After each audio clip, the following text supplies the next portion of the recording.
As the sun rises in the southern New Mexico desert, Boeing's QF-16 is towed out onto the runway for its latest test flight. Michael McWilliam gets the jet ready. I get the jet started and cranked. I get all the switches set. We engage with a remote control facility. We go through a lot of tests to make sure everything's working well. And then once we're ready, we exit the cockpit and I get out and she's ready to fly by herself. The QF-16 has flown unmanned before, but this is the graduation exercise. This time, the QF-16 is being tested to do what it was designed for. Flying over White Sands Missile Range, the QF-16 target is identified. A ground-to-air missile is fired at the jet, coming within a few hundred feet of the target. The aircraft tail number is QF-004. She survived, and we brought her home.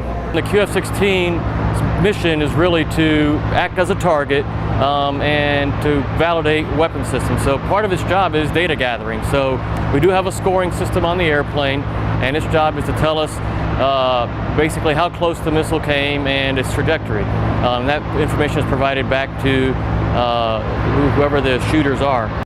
And if the data gathered from the QF-16 matches the missile's data, it would have been a good hit and a good kill for the aircraft, but it allows us to use the aircraft over and over again. The QF-16 is replacing the QF-4 as an aerial target, providing training against a more modern-day threat. The F-16 is much more maneuverable. It can provide our customers with a better, an aerial target that's got more capabilities, and it represents a fourth-generation threat. And it performs unmanned just like it does manned. And for the first time, the customer ran the entire mission. It really was not just a test of the aircraft, but to make sure all the training we've provided, all the maintenance manuals, all the test equipment, everything's working, and that the customer is able to use it by themselves given what we've provided them. So this was really a test to make sure everything was in place and it's really ready to go operational. Currently, 6 F-16s have been modified.